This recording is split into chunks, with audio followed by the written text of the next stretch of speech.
my dogs. Down the Biscayne. Yikes. 5 on the floor. Ride for my dogs. Where here's the thing, you can check the score. Hustle hard, couple scars, wearing bubble frogs. Just like Butler said, you in trouble, y'all.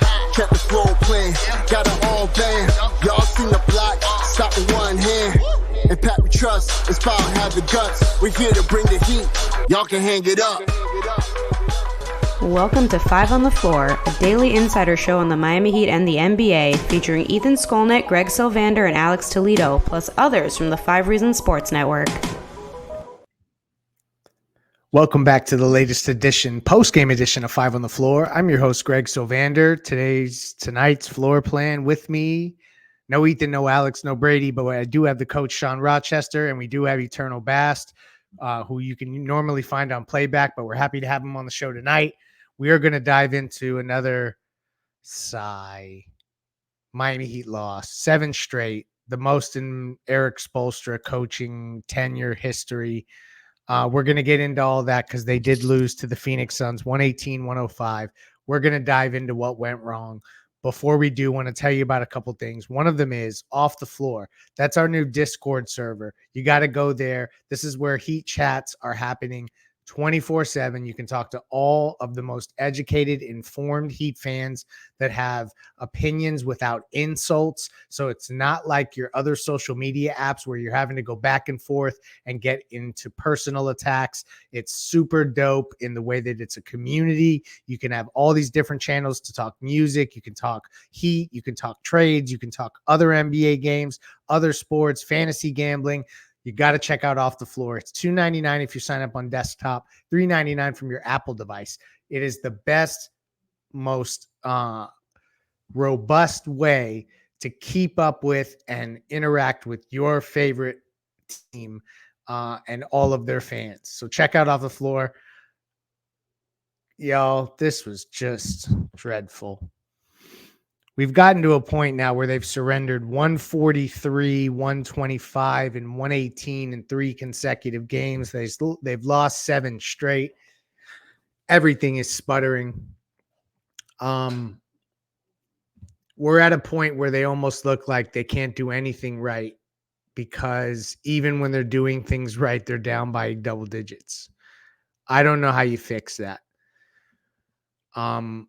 I don't know how people can, with a straight face, say that one additional trade fixes that some lineup change fixes that some coaching maneuver fixes that. What's happening right now to the Miami Heat transcends all that other bullshit. Throw all that crap out of here. This is just a team that's got that stank on it.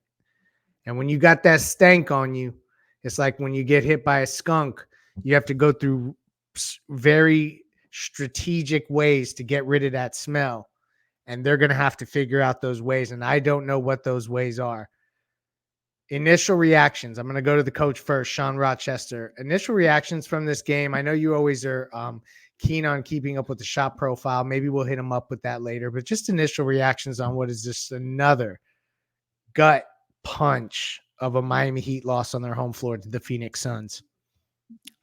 Yeah, I've never been hit by a skunk or any of that, but I think we all sit in this stink right now, as collective Heat fans. And Greg and I, we were talking before we started, and unfortunately for us, we're older, right? And we've seen a lot of Heat teams, and I think because we are older, we're generally more of a even keel. There's not really a too high or too low, even though we're passionate fans. And this is one of those times where you're like, it's one of the lowest points. And it's not to say that for, to draw attention to, get clicks. We're bottoming out. Hopefully we're bottoming them out, and it's not getting worse, because right now, like you said, these last few games, the defense is a problem. The offense is a problem. The personnel is a problem. The rotations, there's not one thing you can point to. There's not one player. There's not one, factor. It's really everything. And, you look at tonight, I think early on there was a lot of problems with just energy. In the fourth quarter, in the second half, I thought they brought energy. I really thought Josh Richardson sparked that in a way. He wasn't perfect, but he was energetic. But just not good enough. I mean, we just can't score 120 points. That's not who we are. And in the previous games, way above that.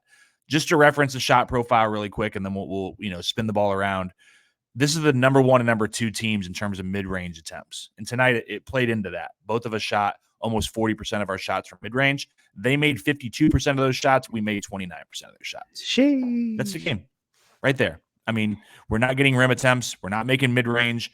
We made threes at a decent clip, but not enough. It's just, again, it's kind of the new theme. It's not enough. What a sobering statistic, Eternal.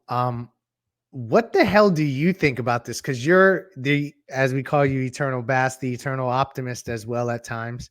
You try to find the best in certain scenarios. You try to find the good in bad scenarios, and you haven't ever stated all this. This is my observations and perceptions of you. But this is a slide. What are your thoughts on what you've seen from the team? Because I haven't heard from you in a while. So one, welcome to the program. Good to see you. Good to hear your voice. But what the hell do you think they can do differently? And what did you see tonight? Did you see anything tonight? Because I thought like there were moments where Scary Terry looked okay. So we could pluck stuff, but ultimately, what are we really doing there? That's like death by 1,000 paper cuts. They're not good enough. They're losing. And I'm just interested from your perspective, someone who's usually optimistic, where do you land in your headspace with this team right now? They're not enough, right? And I think when we step back and look at the forest instead of the tree that's in front of us, you can kind of see the full picture, right? Like they have guys that will have moments throughout the game where they look good. Whereas, I think the previous seasons we would have guys that would look good like throughout games, like, throughout a stretch during the season where like, oh, okay, we didn't get this from this guy, but we got this from these guys, that carried you. If you think about like the 21-22 season when they were the first seed and they had the next man up mentality that really saved them, that really carried them through some stretches throughout their season when they had guys like Bam missing games, when they had Jimmy missing games. And even at times when you had Tyler missing games, they could depend on those guys to step up and kind of carry them. Last year, they dealt with, the shooting woes where, they really couldn't hit the right side of a barn, but the defense at times were still there to kind of carry them through like the very horrific offense that they had. They were at times able to create offense off of turnovers. All of those numbers, Sean, Greg, have fallen this season where they're not really creating turnovers like that. So you're not getting those easy opportunities on offense. And so it's like you're really having to dig it out of the mud, but not in the way that fits the Heat culture, Heat mentality type of way. Just the way that you're desperate as shit to try to get anything to work. You're right. And I think tonight just kind of encapsulates that, right? Like they had Jimmy really, really active on the boards. His effort was there. You wanted to see a little bit more, but you got something out of Jimmy. Like, if you look at this game, Bam, I think, had 2 points going into the fourth. Tyler had 11, I think, going into the fourth. But Jimmy and Terry had 20 points plus going into the fourth quarter. So it's like you're getting something. So I'm not ready. Like I was texting Greg, I'm not ready to say this shit is done. Like, just throw away the season. I do think, and I know like not to be a part of like that transaction talk, Sean, but I do think you do have enough if you're looking at it in a very honest, objective way. You do have enough where you can do something with this roster. But if we're just being honest, man, like you got to take some guys out and put some other guys in from other teams to kind of balance this out. Like the league has gotten bigger, and I don't mean bigger and slower. I mean the league has gotten bigger with skilled guys. You look at Kevin Durant, Sean, this blew my mind. They had a possession, I think, like in the first or second quarter, whichever one it was. They threw Jaime and I think Tyler or someone else at KD, but it was a cross-court pass from Nurkic, which was a hustle play. KD catches the ball. He doesn't go down to his stomach or mid-level. He just catches the ball and shoots over a double team. And like we've seen that the last 3 games with Boston. Yeah. And so it's just like Too can't- small. Right. And it's so the thing that saved them in the past, and I know I've been taking a long time, like Alex, shout out to Alex. But the thing that saved them in the past was even if they were smaller, they had active defensive guys. That defense ain't there anymore. And so like now you're just small and the defense ain't sharp and you're getting cut to pieces. This 7 games, the defense has been up and down. The offense has been up and down. I heard Spo pregame talk about how they are just struggling to sustain anything. And this was another game where they struggled to sustain anything. So to use his words, that's where we're at. Let's go to the Rocky Sports Gamer of the Night. And now on 5 on the Floor, it's time for the Gamer of the Night, sponsored by Rock Esports Center, the place to eat, drink, and play all day. Host your next birthday party with them. Located at 15305 South Dixie Highway in Palmetto Bay. They've got a 5,500 square foot state-of-the-art center equipped with all the high-end power. Play all-day passes available for just $25, but if you mention 5 reasons, it's just $20. So mention 5 reasons or 5 RSN. You get to play all day for $20. And now, the Gamer of the Night. So lots of choices here. And I initially was going to go with the dude off the bench, Eric Gordon, who killed it. He had 5 threes and 23 points off the bench. But you know what? As I'm really unpacking this, KD is the Gamer of the Night. 20 points, 8 rebounds, 7 assists, 1 turnover, efficient play. And he's KD. So he's the Gamer of the Night. I don't feel bad giving it to him. This was a rough game because you saw that the Miami Heat had issues matching their bench, frankly. Like, I think some of what you saw from the Heat's bench maybe was inflated in the second half. And I do want to shout out that as we got through this game, the Heat did win the fourth quarter 31-18. So that'll help that fourth quarter differential throughout the year, although it doesn't help the win-loss record. But it just felt like the bench kept coming up short over and over again. Do y'all anticipate with the continued losses? Sean, I'll come back to you, but I'm interested, Eternal, for your perspective on this too.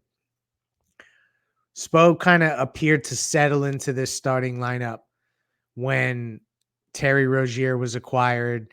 Brady called it that Haywood Highsmith would start, but now they're continuing to lose. Usually a coach tries to shake things up. Do you see a starting lineup change? I do not, unless we're talking about the Haywood part, but I don't see what else you go to unless it's Caleb. And so, I mean, you could go Jaime there. I mean, Jaime is obviously a little rusty coming back from injury, so you give him a little bit of a pass with that. I know the Duncan Tyler narrative. I just don't see that as a real thing. And I know the numbers show that. Like, Greg, I know I've always been resistant to it, and I was showing you some stuff today that, like, I started coming around to it a little bit. And even if you don't change the starting lineup, can you change the rotation so that certain people are on the floor together more often? There was a time early in the first quarter, I should say, that Bam went out, Kevin came in with Duncan, and you kind of want to see that Duncan-Bam pairing. Now, Bam in the first quarter, I don't know what was going on with him, man. He looked like Lamar Jackson in the playoffs. Like, he was just throwing the ball all over the place. Sorry for the Ravens fans, but like, Bam was on something. He had like 3 turnovers in the first 8 minutes. Like, he did. But we know that pairing works. We've seen it over time. Not that Tyler and Bam can't work, but like, I think there's some shuffling that can happen, even if it doesn't require a trade. It's so hard. Like, to your point, and I'll throw it over to Eternal. Like, that fourth quarter comeback is a little bit fake, right? Like, it is what it is. Like, it didn't matter. But you know what does matter? And I think I guess I view this as a coach, and I'm not Spo, and I've never coached in the NBA. But like, when you're in that situation, at least show me something that we can walk out of here with as a positive. Like, you cut into that lead, you won the fourth quarter because you played hard and you flew around, and Josh had energy and Caleb had energy. Do that for 48 minutes. Do that for 45 minutes, and we'll probably have some better results. But you can't just get down by 20 and try to come back. Like, we're not built for that. It's not going to happen that way. Eternal, you expecting a starting lineup change? Spoelstra and Sean, thank you for dropping this quote in here, and it is the longest losing streak of his career. This is a quote from Spo, quote, "The level of urgency concern is extremely high." I know that the locker room was closed a little bit longer than usual tonight, and I'm interested to hear what the postmortem on that might be. Eternal lineup change, any change going into the next game. Like, I guess I'll open Pandora's box. Like, even if it's the Tyler thing, do you explore that because we're in such desperate times? Is there any other changes that you make before we hit up the play of the night? Real quick, I want to touch on something. So you said KD was a gamer of the night. I want to give you guys something. Booker had 22 points, 8 rebounds, 7 assists. Durant had 20 points, 8 rebounds, 7 assists. Beal had 19 points, 5 rebounds, 7 assists. And so not only did you get their big three or core three to show up, but you had Eric Gordon. Eubanks killed them. Nurkic was a problem. So, I mean, you had other guys for the team show up. But to Sean's point, besides just the somewhat fake comeback from the Heat, I think two things are true at the same time. These are two teams that are really – I'm sorry, I almost messed up there. These are two teams that are really bad in the fourth quarter, and I think they just kind of like existed at the same time. It was interesting that we didn't see Terry come back in that fourth quarter while they were making that run. He did bring Jimmy back, and I think I probably would have substituted Terry for Caleb because you were getting something valuable out of Josh. His defense did look good. He created a couple of turnovers, had a couple of deflections, but I mean, you're at a point, you know, we've talked about this, Greg, Sean, on playback, on Twitter Spaces. You can't put Tyler on the bench. You can't do it. I'm sorry. Even if you could and have to, you can't do it for reasons that we probably, you know what I'm saying, don't want to talk about right now. But yeah, because it's too long of another show. But you're right. It you is. You can't do it. It's completely unrealistic. Let's pivot into the play of the night. Yeah. And now it's time for the Insurance by Lynette Play of the Night, sponsored by InsuranceByLynette.com, an A-aggressive insurance agency. You can reach out to our friend Lynette at 954-581-8800. That's 954-581-8800, or InsuranceByLynette.com. That's InsuranceByLynette.com with 2 N's and 2 T's. Your best play for auto insurance, homeowners insurance, condo insurance, life insurance, or a retirement program. Reach out to Lynette at InsuranceByLynette.com. So the play of the night, Eternal, you mentioned how Rozier did not get back in the game, and he had a productive evening. I know he's dead ass tired, and Brian Fonseca has done a great job of chronicling just how many games. I think it was 8 games in 13 nights that he had played, and he is yet. Still, as we're recording this show, he has yet to practice as a member of the Miami Heat. Eternal play of the night came from Terry Rozier on the Miami Heat side. It was probably one of the few bright spots. Give it to us. Oh man, I mean, just got into his bag against KD, who isn't a bad defender. You know, very long, lengthy defender. Put KD on some skates, and it was just good to see, you know, Terry create that separation that got himself into a rhythm shot. And I think not only that being the play of the night, I think his whole play throughout the whole game was a play of the night. You could just see him; he got comfortable, and I think that's a testament to his skill level this year. Greg, Sean, for him to have 21 points going into the fourth quarter and not play the fourth. So, and not only that, but his playmaking too. Spoelstra is letting off some fiery quotes here. Sean, why don't you update the show? Because this will post as people are not able to necessarily watch this live. Why don't you give us some of these Spoelstra quotes? All right. So I'm taking these from 5 Reasons Twitter feed. And obviously Ethan and those guys are at the game. So some of these, Greg already hit on the part about the urgency and concern is extremely high. Spo said, I don't remember the last time we've taken a charge in a game. They asked about why so much fourth quarter zone. He said, I'm searching. Also talked about team not playing with any physicality, effort, and force. And quote, you tend to get rewarded on offense when you play defense. I'm not getting, we're not getting all the quotes, right? I'm piecemealing this as I see them on my Twitter feed and whatnot. But of course, every one of those references which side of the basketball? Defense.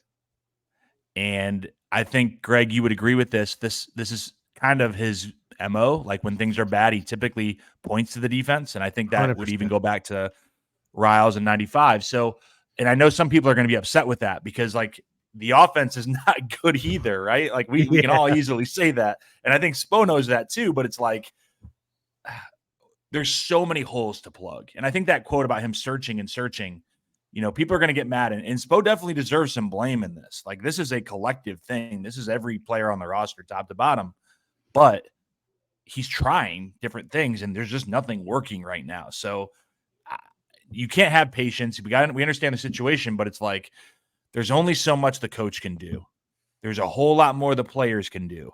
And you get another opportunity on Wednesday, but right now it's just this ship has a lot of holes and it's bringing in water really, really, really, really, really fast.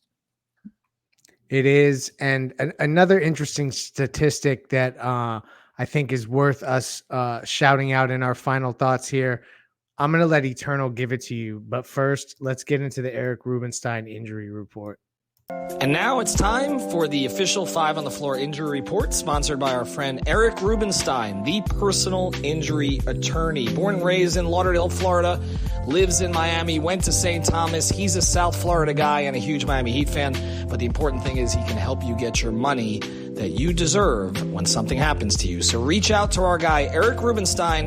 Again, ericrubenstein.com, or ask about me, I got you, on Instagram. And now, the injury report.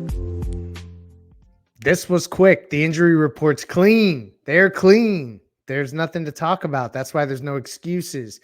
Eternal, you sent me, we have our chat here as we go. You sent me a stat from Simon Sperling, who does great work with all the stats on Twitter. Give us this Tyler Hero in January field goal percentage statistic. This is staggering. Yeah, it's not great.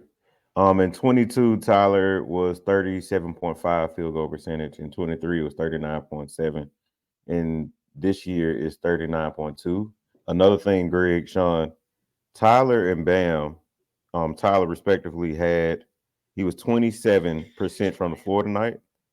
Bam was 33% from the floor with 4 turnovers. You just can't have that out of your guys that are supposed to be your number 2 and 3 best player on the roster.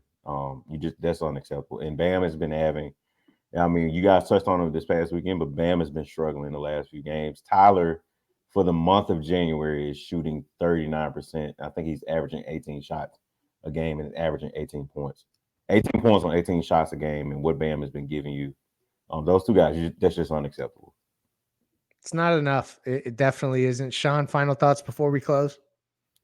Yeah, real quick to add on that Hero quote here from 5 Reasons Sports. He said, quote, trying to be more of a catch and shoot guy to play my role in the offense when asked about shooting more threes. Tonight he had 12 threes out of his 18 shots, made 5 of them, which is a good percentage, but just, he's adjusting. Again, we're trying new things. It's just not resulting in team success. So to be determined on that.